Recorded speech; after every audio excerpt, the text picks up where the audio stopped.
La Iglesia Amistad Cristiana presenta la palabra de Dios con el pastor Marlon Cuestas. Bien, veamos por favor Filipenses capítulo 3 y vamos a pedir que hoy sí nos coloquen el tema que vamos a estar compartiendo. Capítulo 3, hermanos amados, por favor, capítulo 3 de Filipenses. Y el tema, hermanos amados, el título de esta predicación es que los perros no te detengan. Que los perros no te detengan. Vamos al texto. Capítulo 3, hermanos amados, desde el verso 1 de Filipenses. Por eso se lo expliqué antes. Lo escuchó y le sorprendió. Verso 1, ¿lo tiene, iglesia? Verso 1 dice: como está escrita la palabra en el nombre del Padre, del Hijo y del Espíritu Santo. Amén. Por lo demás, hermanos, gozaos en el Señor. A mí no me es molesto al escribiros las mismas cosas, y para vosotros es seguro.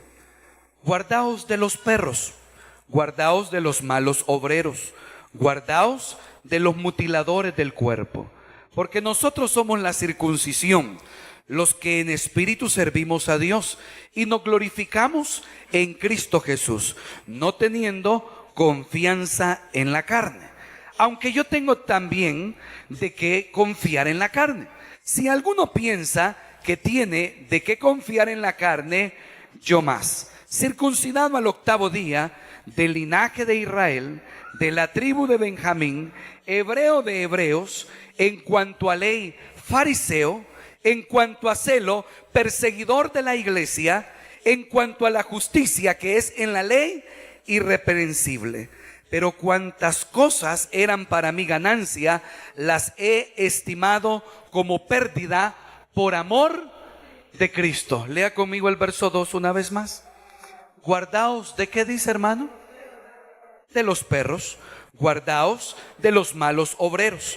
Guardaos de los mutiladores del cuerpo. Señor, danos sabiduría. Danos por favor, Espíritu de Dios, inteligencia para estudiar tu palabra. Te ruego, Espíritu de Dios, en lugar, Señor, de desviar nuestro pensamiento a cosas vanas, nos ayudes a aprovechar el tiempo, Señor, en esta reflexión. En el nombre de Jesús, amén, amén. Hermanos amados, una de las cosas que me sorprende cuando empezamos a estudiar la Biblia es que pensamos que la Biblia es un escrito que, gloria a Dios, gracias.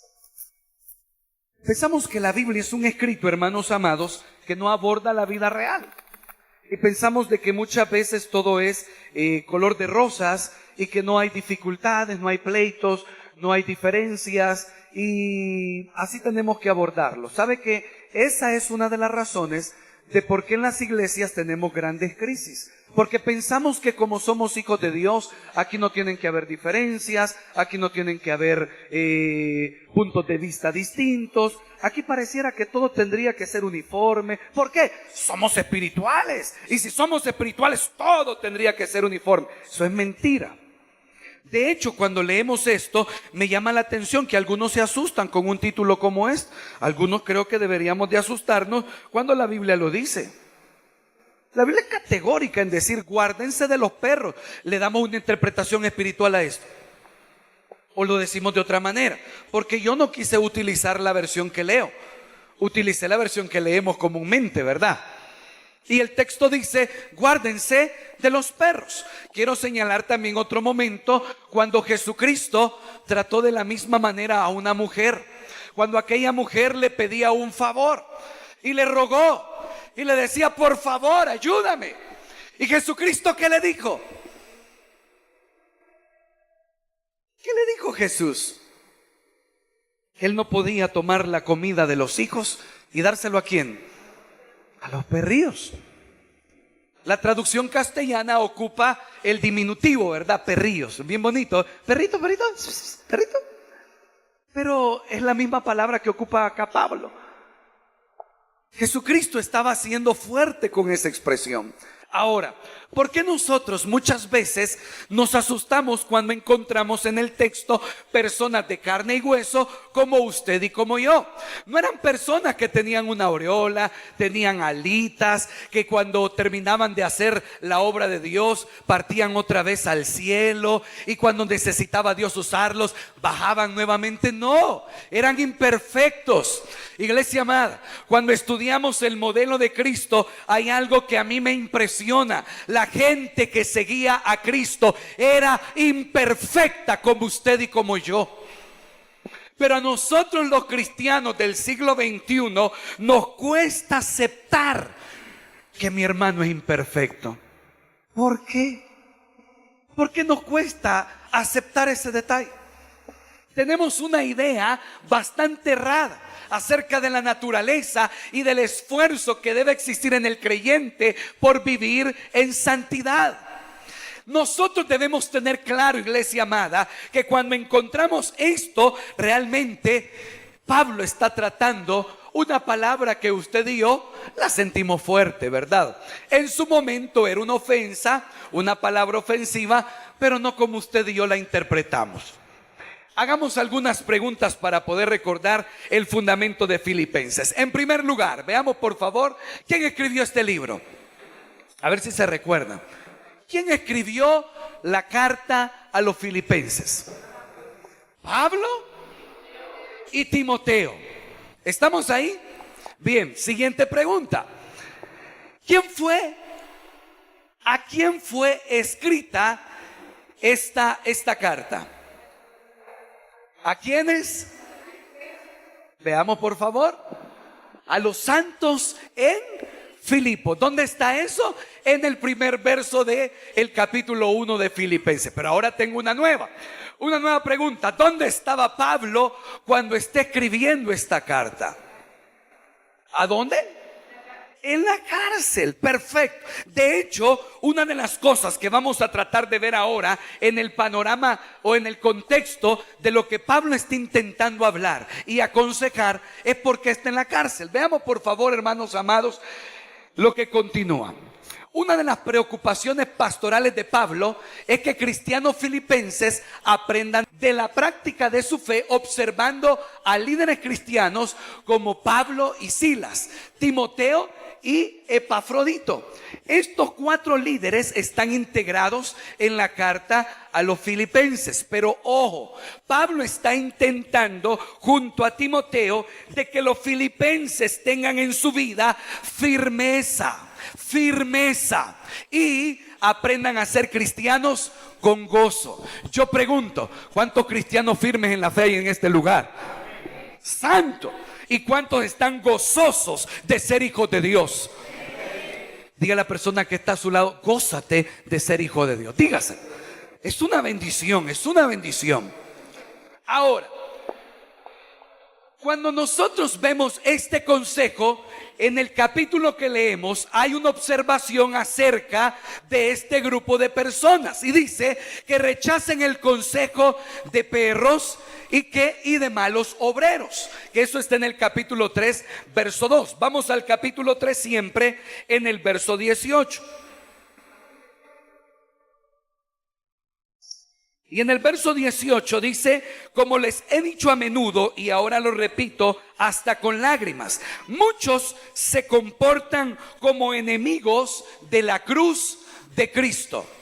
Entonces habían personas que no estaban predicando el evangelio de la verdad y Pablo los tipifica como enemigos de la cruz de Cristo. Pero no solamente eso, en el verso 19 dice, su destino es la destrucción, adoran al Dios de sus propios deseos y se enorgullecen en lo que es su vergüenza, solo piensan en lo terrenal. Reina Valera dice, el Dios es su vientre.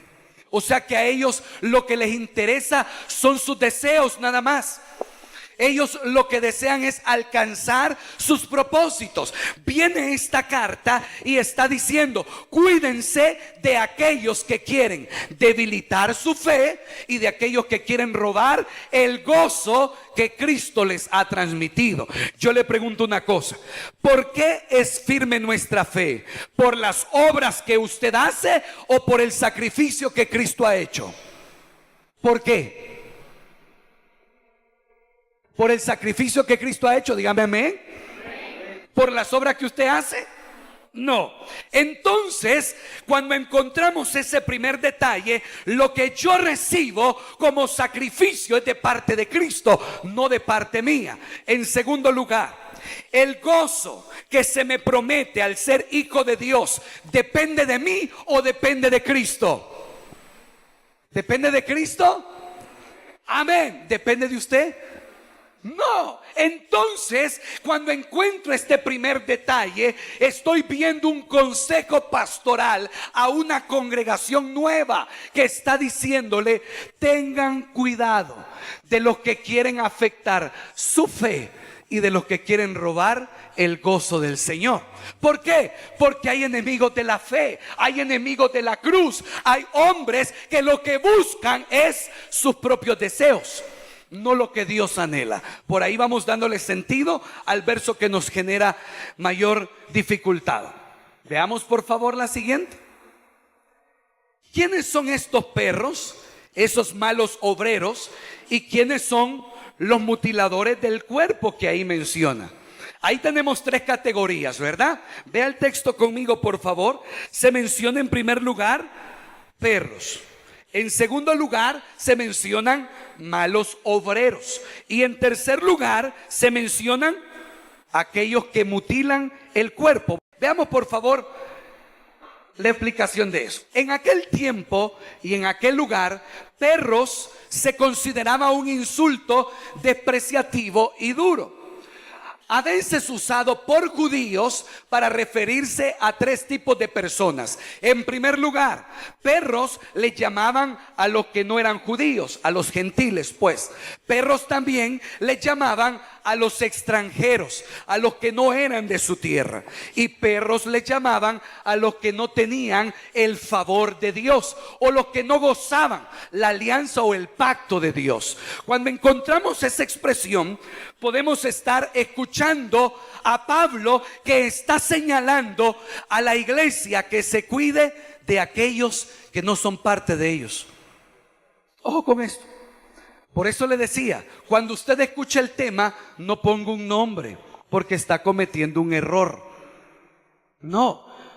Cuando ellos están dando esta expresión, lo están haciendo como una manera sí egoísta, pero en el momento podríamos decir que ellos eran amantes de su pueblo, amantes de su etnia, de su comunidad. Ellos eran egocéntricos, entonces ellos deseaban cuidar solo lo de ellos. Entonces para ellos no era algo irrespetuoso tener como ese concepto de alguien que no era parte del pueblo bendecido de Dios.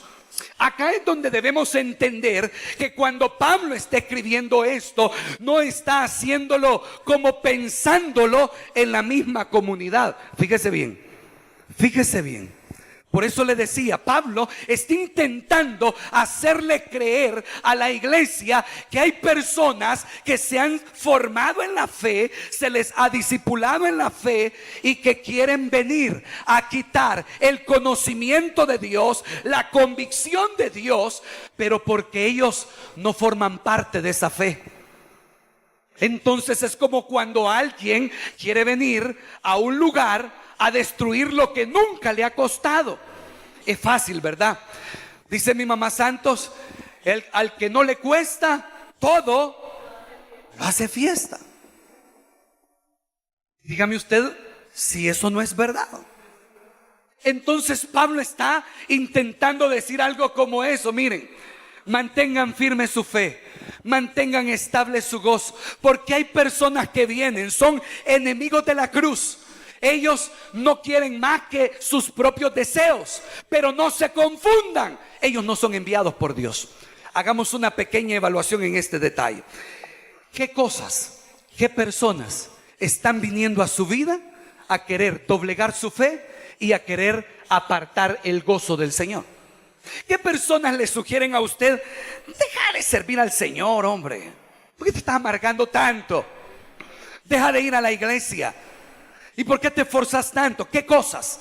¿Qué problemas? ¿Sí estoy explicándome, iglesia? Nosotros tenemos a nuestro alrededor cantidad de personas, hermano amado, que a usted le van a decir: mira, ¿y cuál es el problema de hacer esto? Mira, ¿y cuál es el problema de que vayamos aquí? De que vayamos allá. ¿Y cuál es el problema de que vos probés esto? Si hasta en el tiempo de Jesús tomaban vino. ¿A dónde dice en la Biblia que fumar es pecado? Mostrámelo. ¿Dónde dice en la Biblia que fumar es pecado? Y ahí nos vamos, ¿verdad? Nuestro alrededor está rodeado de personas que muchas veces solamente quieren debilitar nuestra fe. Ahora, yo pregunto, amada iglesia, si usted me respondió al principio que tiene una fe firme y que usted ha recibido el gozo de Cristo, ¿por qué a veces dudamos? Porque a veces dudamos. Porque a veces nosotros, hermanos amados, estamos en un momento con actitudes que parece que no conocemos de Dios. Renegando, rezongando, criticando, haciendo berrinche. ¿Qué pasa? ¿Qué ocurre? ¿Quién nos está sacudiendo aquello que Dios nos ha regalado? Porque el propósito aquí, iglesia amada, es que seamos firmes como hijos de Dios. Que no seamos tan valientes, firmes. Pastor, hay problemas, sí, como en este momento. Habían personas que venían y querían afectar, pero veamos un poquito más para poder comprender mejor este detalle. Para entender bien la frase malos obreros, debemos también mirar el contexto, en particular lo que continúa: mutiladores del cuerpo. Supuestamente los malos obreros son los que están involucrados en la mutilación del cuerpo. Ojo con esto que le voy a explicar. Vayamos al capítulo 3, en el verso 2, y leamos el verso 2 y el verso 3, la primera parte, para encontrarle congruencia al pasaje. Cuídense de esos perros, cuídense de esos que hacen mal, cuídense de esos que mutilan el cuerpo, porque la circuncisión somos nosotros. ¿Qué dice Reina Valera en el verso 3?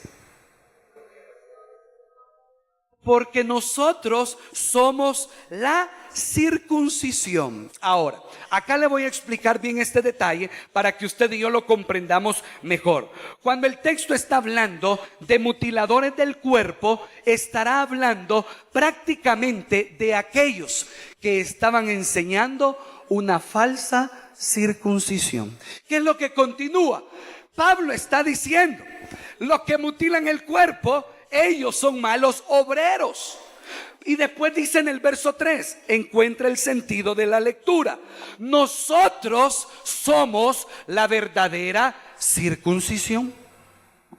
Entonces la pregunta sería: ¿por qué no dice lo mismo? Porque cuando nosotros encontramos este pasaje, vamos a encontrar una palabra que está hablando o haciendo referencia de algo profano, de algo que muchas veces, hermano amado, no era algo que agradaba a Dios. Se lo voy a resumir. Cuando nosotros vemos esta iglesia que está comenzando, ellos reciben el mensaje de que Jesucristo salva. ¿Cuántos creen que Jesucristo salva? Amén. Pero ellos están saliendo de una tradición o de una cultura religiosa donde han aprendido a circuncidarse para ser parte del pacto de Dios. ¿Estamos ahí, iglesia? Estamos haciendo una comparación de aquello que se conoció como ley y de aquello que Cristo enseñó como gracia. Cuando encontramos la ley, la gente tenía que circuncidarse para hacer pacto o ser parte de ese pacto. Amén. ¿Amén o no amén? Vale. Estoy revisando lo que conocemos de la Biblia. Pero en Jesucristo, usted y yo, en el caso de los hombres, no tenemos que circuncidarnos para ser parte del pacto del Señor. Amén. El único sacrificio perfecto que cuenta hoy es el sacrificio de Jesucristo. Amén, iglesia. Entonces acá este problema sí afecta. A nosotros ya no nos afecta ese punto, pero en el caso de ellos habían personas que estaban colocando exigencias que no eran necesarias porque ya habían conocido a Jesús. ¿Estamos ahí, iglesia amada? La verdadera circuncisión, dice Pablo, somos nosotros. ¿Cuál es la verdadera circuncisión? Los que son integrados al pacto de Dios, no por laceraciones del cuerpo, sino por el sacrificio perfecto que Jesucristo hizo en la cruz del Calvario. Amén, iglesia. Dile a la persona que está a su lado: el sacrificio de Cristo es perfecto. Veamos, creo que tengo algo más. La iglesia, los nuevos en la fe, no entendían cuál era su obligación en cuanto a la observación de la ley judía. Es lo que estábamos explicando, ¿verdad? Sin embargo, eso cambió rápidamente cuando Dios le dio a Pedro una visión de animales inmundos y le dijo: levántate, Pedro, mata y come. Eso está en Hechos 10:3. Pedro protestó diciendo que nunca había comido nada inmundo, pero Dios le respondió. Vamos a Hechos 10, por favor. Hechos 10, por favor. Hechos 10, 14. Hechos 10, verso 14. ¿Lo tiene?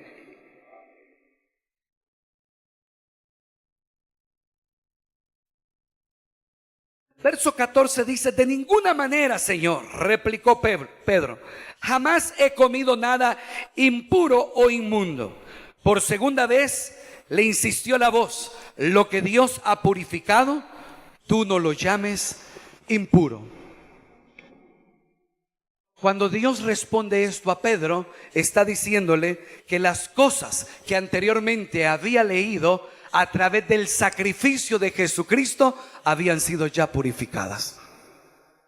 Acá entendemos un detalle interesante, iglesia amada. Nosotros estamos viendo esto porque yo quiero que usted comprenda que en medio del pueblo hay personas que intentan que los hermanos deserten. En medio de nosotros muchas veces también, y quiero hablar de eso para corregirlo. Usted debe aprender a comportarse como Cristo. Usted debe aprender a comportarse como hijo de Dios, no como alguien que está haciendo desertar a otro. Hay de aquel que haga caer a uno de mis pequeños, dice la Biblia, ¿verdad? Por eso es que tenemos un gran desafío. Por eso es que usted y yo, hermano amado, debemos recapitular en nuestras vidas cuántas veces usted y yo necesitamos pedir perdón a veces. Pero ya pasó hace tiempo. ¿Y qué tiene? Pero ya hace tiempo fue esa situación. No importa. Pero a veces usted y yo tenemos que pensar si hemos servido de tropiezo para otra persona. Porque esto necesitamos verificar en nuestro corazón. Entonces, iglesia, pregunto para entrar al otro detalle: ¿cuántas cosas a usted y a mí nos están desanimando? ¿Qué cosas doblegan nuestra fe? ¿Por qué cosas usted y yo hemos menguado nuestra vida espiritual? Porque a veces tenemos excusas, señalamos a todos y a todo, sin darnos cuenta que el problema principal está en el corazón. Nosotros somos expertos para encontrar a un culpable muchas veces. Pero ¿qué pasó con el pacto? Yo recuerdo que cuando lo hice postrado delante de Dios, para Dios y con Dios. Ahí no estaba usted. Ahí no participó usted. ¿Participó alguien en el pacto que usted hizo con Dios? Creo que no. ¿Por qué culpa a otro? Porque dice que por esto, por aquí, por allá, etcétera. ¿Por qué? El texto viene y nos dice: aquellos en esta época ocupaban esta expresión. Ahora es un insulto que no lo debemos ocupar, pero están diciendo: aquellos que no tienen interés sobre la verdad en sus vidas, apártense, guárdense de ellos, porque ellos no les van a ayudar. Sea celoso en saber quién le ayuda y quién no le ayuda. Hermano amado, se lo voy a repetir. Sea celoso en quién le ayuda a ser buen cristiano y quién no le ayuda a ser buen cristiano. Pastor, y si hay alguien que me está afectando para ser buen cristiano, ¿qué hago? Mi consejo sería: guarde su corazón e intente ayudarle, pero no se contamine. Porque no le voy a decir apártese, ¿verdad? No. Guarde su corazón, porque de él mana su vida. Guarde su corazón. No se aparte, pero no se mezcle. Intente ayudar. Intente ayudar. ¿Cuántos son templos y moradas del Espíritu Santo en este lugar? O sea que usted tiene poder del Espíritu de Dios, iglesia. Usted puede ayudar a alguien, pero ojo con eso. Sigamos viendo, por favor. ¿Qué debemos hacer entonces, hermanos amados, para que nada nos haga desmayar? Error de dedo ahí. ¿Qué debemos hacer? ¿Qué nos aconseja el texto? Veamos dos consejos. En primer lugar, determinar vivir plenamente confiado en Dios. Revisemos el capítulo 3 siempre de Filipenses. Vaya conmigo, por favor. Filipenses 3. Y vamos al verso 7. Habría tanto que ir, hermano amado, de acá extrayendo, pero el tiempo a veces es problema. Capítulo 3, verso 7. ¿Lo tiene, iglesia? Verso 7 dice, ayude a la persona que está a su lado, si no la ha hallado, ayúdele para que lo encuentre y lea con nosotros. Verso 7 dice: sin embargo, todo aquello que para mí era ganancia, ahora lo considero pérdida por causa de Cristo. Es más, todo lo considero pérdida por razón del incomparable valor de conocer a Cristo Jesús, mi Señor. Por Él lo he perdido todo y lo tengo por basura, a fin de ganar a Cristo y encontrarme unido a Él. No quiero mi propia justicia que procede de la ley, sino la que se obtiene mediante la fe en Cristo. La justicia que procede de Dios basada en la fe. Lo he perdido todo a fin de conocer a Cristo, experimentar el poder que se manifestó en su resurrección, participar en sus sufrimientos y llegar a ser semejante a Él en su muerte.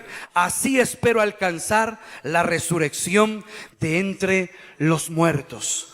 Cuando vemos a Pablo en este relato, Pablo está diciendo: ustedes deben aprender a considerar todas las cosas no más importantes que aquello que Cristo nos ha entregado. Si yo quiero, hermano amado, aprender a trabajar firme en la obra de Dios, necesito depender plenamente, confiar plenamente de Dios.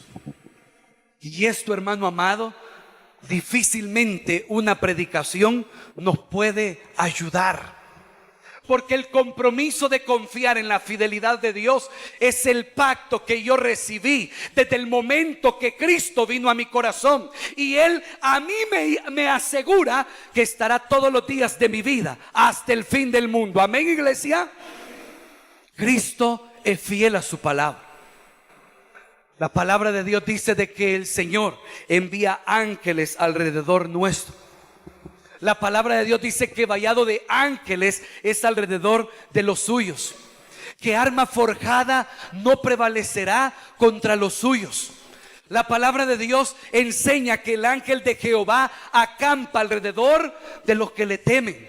Pero no solamente acampa, lo defiende, pelea por sus hijos, pelea por los que son de Él. Confiar plenamente en Dios es la recapacitación que debo de tener. ¿Por qué estoy en una iglesia y estoy seco? ¿Por qué estoy en una congregación y he dejado de amar a Dios?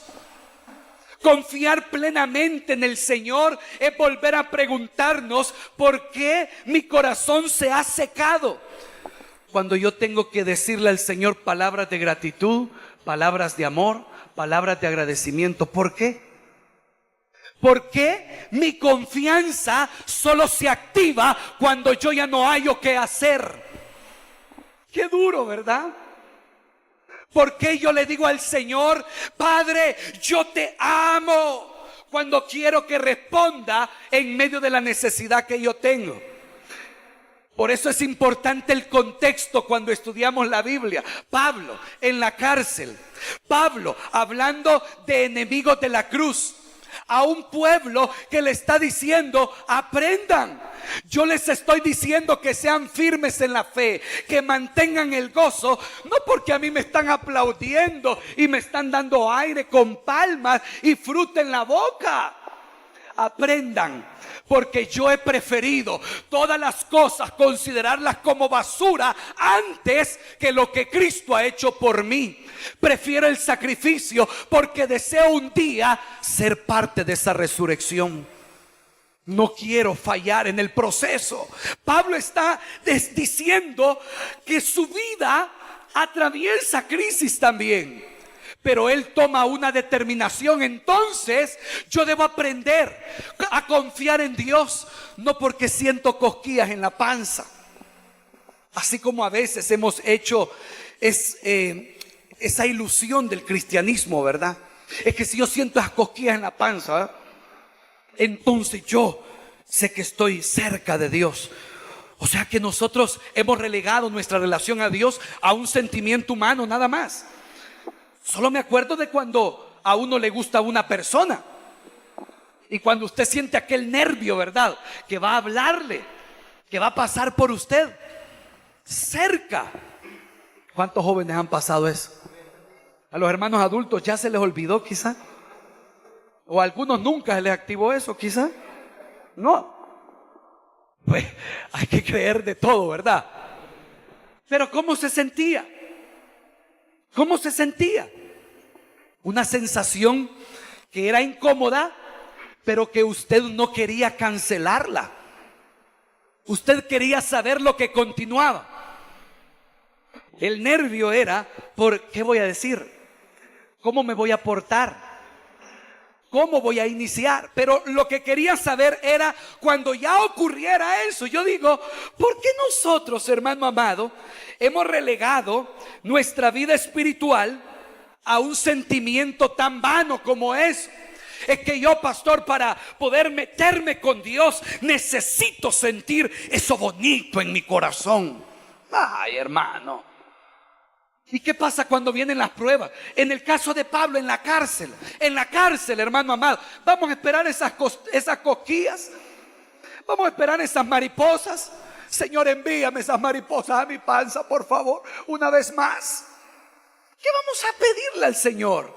¿Acaso no se trata de realmente madurar y determinar de que así como Pablo en una ocasión dijo, podemos estar en el suelo, pero no estamos derrotados? ¿Cómo será nuestra actitud en medio de problemas? ¿Dónde están los malos obreros? ¿Dónde están los extranjeros? Voy a mencionar. ¿Dónde están los que se mutilaban el cuerpo? ¿Dónde están los que querían molestar a la gente? Pablo está diciendo, no pongan excusas. Mejor determinen vivir fielmente, confiados a Dios. No estén poniendo excusas. Esta es una batalla, esta es una carrera. Nadie dijo que era fácil.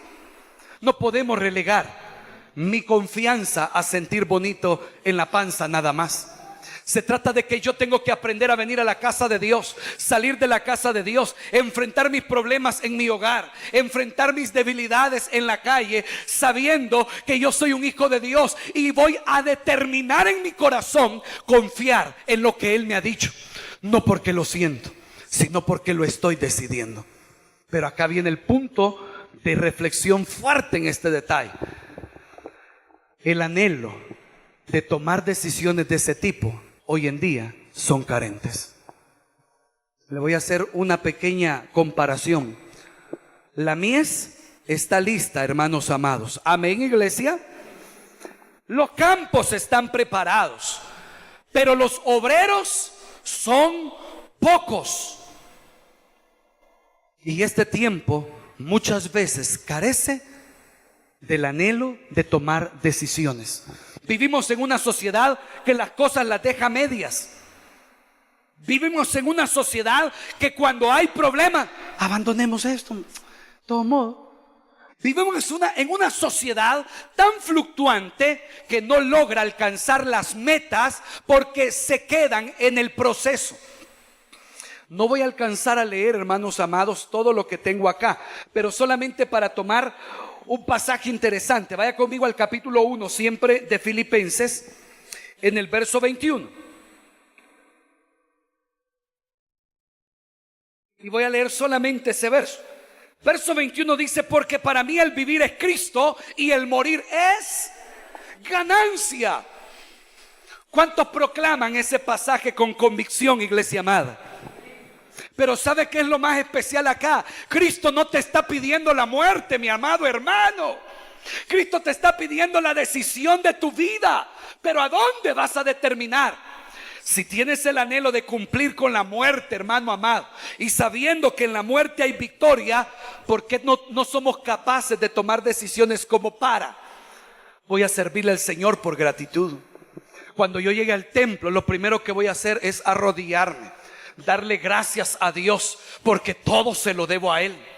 Cuando escuche un canto de adoración, de aquí en adelante yo mejor me voy a postrar, porque mi vida solamente es el resultado de la misericordia de Dios. Decisiones de ese tipo, decisiones que nos saquen del tradicionalismo y que nos conecten en verdad a la presencia de Dios. Porque yo puedo pasar 1000 cultos en este lugar, hermano, pero de los 1000 cultos ninguno probablemente pueda yo llegar a la presencia del Señor. ¿Por qué? Mi corazón no he determinado vivir plenamente confiado en Dios. Porque cuando vengo, yo estoy reclamándole a Dios: ¿por qué permitiste esto, Señor? Si esto no hubiera ocurrido de esta manera, mi vida fuera distinta. ¿Y de qué sirve estar diciendo eso? Señor, si tú tan siquiera me hubieras dado esa oportunidad. No, hermanos, es tiempo de que usted y yo analicemos en realidad si vamos a fortalecer nuestra fe y a mantener nuestro gozo. Pero eso no es posible si no determinamos en el corazón confiar en lo que Dios nos ha dicho. Pablo en la cárcel, la iglesia viendo cómo los religiosos del momento, gente extranjera, gente que estaba molestando, enemigos de la cruz, decía Pablo en el verso 18, está molestando. Pero Pablo dice en medio de estos versos: no se detengan, estimen esas cosas como basura, aférrense a la promesa de vida eterna. Y eso es parte de lo que ayuda a determinar que yo de verdad, hermano, esté confiando en el Señor. Porque usted ha recibido de Dios una promesa mayor a lo que hoy estamos viviendo. Una pequeña pregunta en su corazón: lo que hoy vivimos, hermano, ¿eso es toda la promesa de Dios para usted? ¿Así va a fracasar su familia? ¿Así va a terminar su hijo, su hija? ¿Eso es todo lo que tenemos de parte de Dios hasta este momento? ¿Es tiempo de parar? ¿Es tiempo de colgar los guantes? ¿Es tiempo de limpiar las redes y decir ya no hay nada que hacer? ¿De qué es tiempo? Preguntémosle a Geo, ¿de qué es tiempo? Es tiempo de estar en nuestras casas artesonadas y haciendo bonito, preocupándome por mi salud, preocupándome por mi negocito, por mi proyecto, por esto, por aquí, por allá, mi vida. Yo quiero estar hermoso. ¿De eso es tiempo? Porque Ageo tendría una palabra dura y Ageo diría: miren, señores, están equivocados. A ustedes lo que están haciendo les sale mal porque las cosas las están haciendo al revés. Ustedes quieren ser exitosos olvidando que la bendición depende de Dios. Ustedes quieren tener bendición olvidando que el producto de la bendición es la obediencia. Entonces el Señor viene y no es que no quiera bendecirnos, sino que primero quiere arreglar nuestro corazón. Iglesia, Dios está llamando a un compromiso genuino, no para una congregación. No, Dios está llamando a que rectifiquemos nuestro llamado. Dios está llamando al hecho de que nos llamó para que seamos hijos de Él, servidores de Él, personas que proclamen las buenas nuevas de salvación. De las tinieblas nos sacó y nos puso en luz admirable. ¿Y qué vamos a seguir haciendo? Espectáculos, shows, pequeños entretenimientos. Eso no es nuestro llamado. Nuestro llamado es que anunciemos el mensaje de salvación a través de la palabra de Dios. ¿Y quiénes son los instrumentos? Diga a la persona que está a su lado: tú eres el instrumento que Dios va a usar. Dígaselo. Pero yo le decía al Señor cuando preparaba esto: Señor, si la necesidad de esta congregación es que tome decisiones, yo tengo un problema. Yo no puedo forzar las decisiones. Yo puedo decirle al hermano Natanael, de aquí en adelante vos vas a venir de lunes a viernes a hacer ayuno. Yo le puedo decir, y el pastor Natanael que me dijera: vos me vas de comer, me va a decir.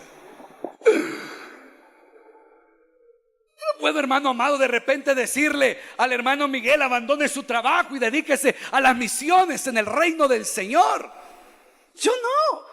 Las decisiones no las puedo tocar. Hermano amado, mi mensaje, necesito que usted sea espiritual para escucharlo. Por una sola razón: estoy alertando en medio de su vida que Dios cumplirá el propósito que tiene con usted. Pastor, pero yo no quiero todavía. Hágale caso al Señor. Pastor, yo no tengo tiempo. Atienda al Señor. Pastor, pero yo no quiero. Yo le aconsejo que le abra su corazoncito al Señor. Dios le dijo a Jacob en una ocasión: ¿quieres irte? Andate. Andate.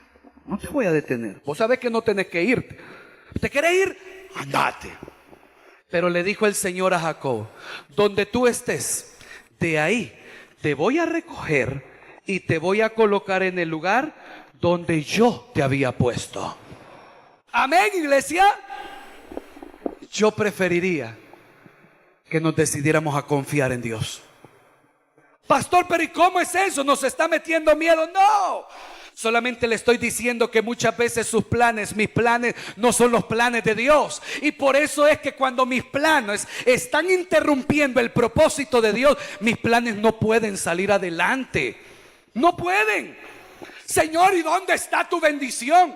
Pues aquí, alertándote, porque ese no es mi plan. Este es mi plan. Y nos peleamos con Dios y nos molestamos con Dios. Pero recuerda Moisés que le dijo al Señor en el capítulo 15 de Éxodo. Ay, si alguien me corrige y me estoy equivocando. Le dijo: si tú no vas con nosotros, no nos saques de aquí. Si no me equivoco es capítulo 15 verso 7 más o menos. No nos saques de aquí. Si tú no nos acompañas, verdaderamente mejor quedémonos acá. No hay nada que nos motive a seguir adelante. Primero, iglesia amada, ¿cómo hacemos para no desmayar ante las cosas que nos rodean? Determine vivir plenamente confiado en Dios. Ganancias y pérdidas hablaba Pablo en estos versos que leíamos. Terminemos, por favor. Número 2, nunca olvidar que su meta es Cristo, iglesia. Si usted olvida que la meta es Cristo, todo pierde sentido. Veamos por favor el verso 13 y 14. Capítulo 3 siempre de Filipenses. Gloria a Dios. Verso 13 y 14. Hermanos, no pienso que yo mismo lo haya logrado ya. Más bien una cosa hago, olvidando lo que queda atrás y esforzándome por alcanzar lo que está delante. Sigo avanzando hacia la meta para ganar el premio que Dios ofrece mediante su llamamiento celestial en Cristo Jesús. Si usted y yo queremos ser personas que no desmayen ante las cosas que estamos atravesando, aprenda que su punto de llegada, que su punto de descanso, que su punto de decir hasta aquí, que su punto de colgar los guantes, que el punto para decir he finalizado es cuando usted alcance a Cristo. Si usted puede recibir mejor motivación, hermano amado, para seguir adelante, es medir cómo va en su carrera. ¿Y cómo mide su carrera? Sabiendo si alcanzó el supremo llamamiento. ¿Cuál es el supremo llamamiento? Cristo Jesús es el supremo llamamiento. Amén. Pregunto, ¿ya alcanzó usted el supremo llamamiento? Sí, lógico. Entonces dígale a la persona que está a su lado, no es tiempo de parar. Dígase. No es tiempo de parar. No es tiempo de detenernos. Cuando vemos el capítulo 11 de 2 de Corintios en el verso 23, no lo vamos a leer. Pablo empieza a explicar que él ha sido, hermano amado, una persona que ha pasado naufragios, lo han apedreado, lo han azotado, lo han abofeteado, de que él, por causa del Señor, ha sufrido. Entonces yo pregunto, ¿cuál era la motivación de Pablo, hombre? ¿Cuál era? ¿Cuál es su motivación hoy, hermano amado? ¿Cuál es su motivación? ¿Cuál es? ¿Será que nuestra motivación ha llegado tan baja, hermano amado, de que usted y yo somos motivados solamente porque nuestros padres, nuestra familia, o por el qué dirán, o porque era expansión, porque tenemos un compromiso de servicio? ¿Será esa nuestra motivación? Entonces acá es donde yo veo a un Pablo que lo primero que a veces nosotros decimos, ¿verdad? Sí, él está hablando porque no está en mis zapatos. Sé que así es fácil estar hablando, pero por eso le digo, tomamos un ejemplo de una persona que está diciendo, prosigan al blanco que es Cristo, no porque le han preparado un caminito así, ¿verdad? Lleno de pétalos de rosa. Y el Señor tanto amaba a Pablo de que nada le costó, ¿no? Entonces yo pregunto, ¿por qué usted y yo queremos abandonar nuestra fe y estar despreciando el gozo de Cristo por los problemas que nos acechan? ¿Por qué? Prosiga al blanco, prosiga al blanco. Eso haga, prosiga al blanco. A veces perdemos tiempo y podemos regresar al primer pasaje, porque usted y yo nos podemos estar comportando como esos extranjeros, como esas personas que son malas para obrar, como esas personas que se mutilan el cuerpo haciéndole creer a los demás que eso es lo que a Dios le agrada. Ojo, porque este es el desenlace. Muchas veces queremos hacerle creer a todo el mundo que estamos bien, pero el problema es que aquí no se trata de decirle a los demás que estamos bien. Aquí se trata de que Dios sepa cómo está nuestro corazón. A Dios no engañamos. A Dios no engañamos, iglesia. Si esto es preocupante, es porque necesitamos en verdad mantener firme nuestra fe. Y sobre esa fe, hermano amado, cuidar que no caminemos en amargura, sino que saber que lo estamos haciendo en gozo, confiados en Dios. Entonces yo digo, también necesito saber, y que usted y yo seamos conscientes, no nos vayamos a convertir, hermano amado, como en aquellos que estamos desanimando a otros.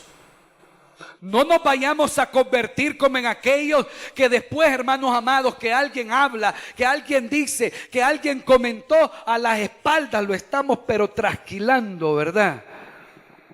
Ya estamos grandes. Ya somos una iglesia crecidita, ¿verdad? Los filipenses eran unos bebés a la par de esta congregación. Ellos sí eran unos bebés, nosotros ya no, a excepción de los jovencitos que aquí están, pero también tienen fundamento doctrinal.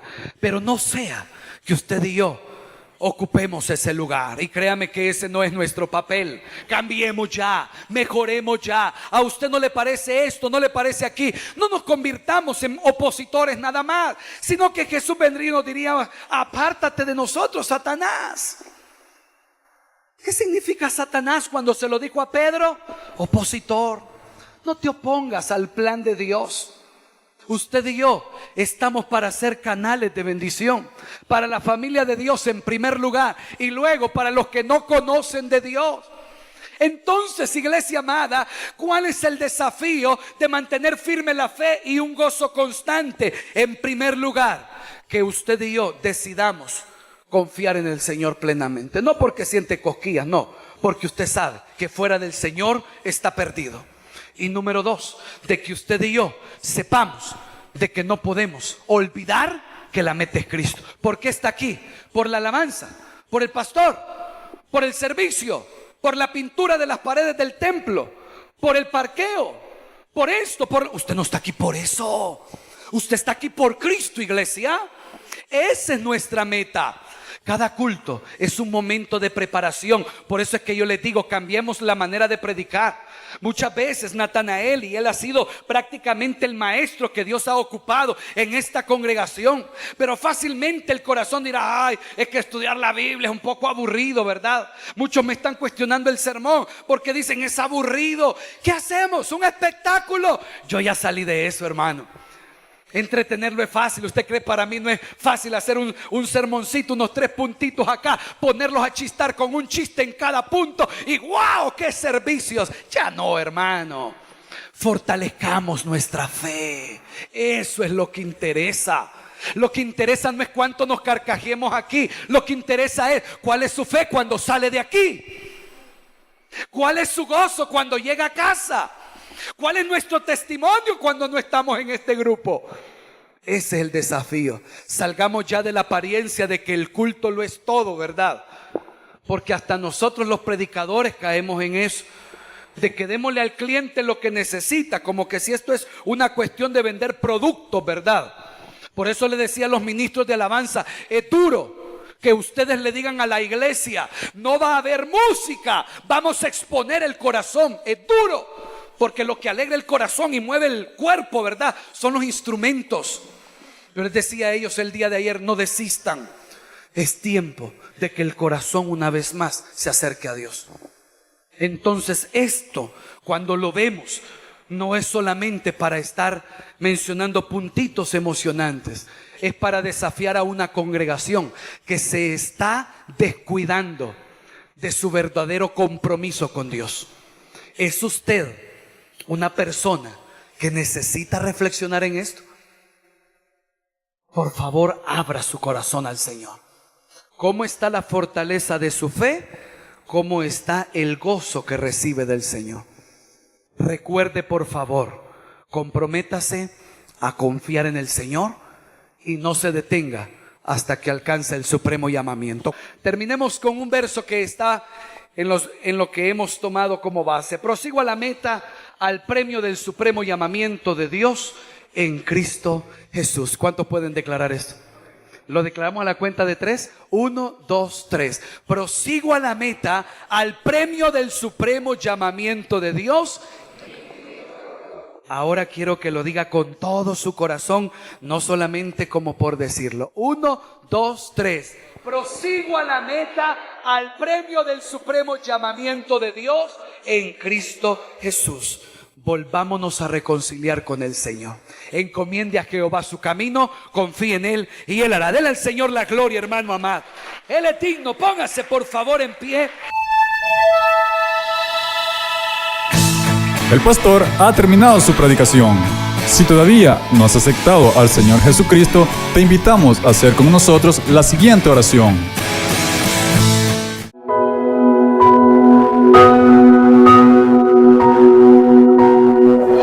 Dios mío, reconozco que soy pecador y me arrepiento de todos mis pecados. Creo en mi corazón que Cristo es el Señor y que es tu Hijo amado. Reconozco que Cristo murió por mis pecados y que tú le resucitaste de entre los muertos. Yo abro las puertas de mi corazón y te recibo como mi Señor y Salvador. Amén.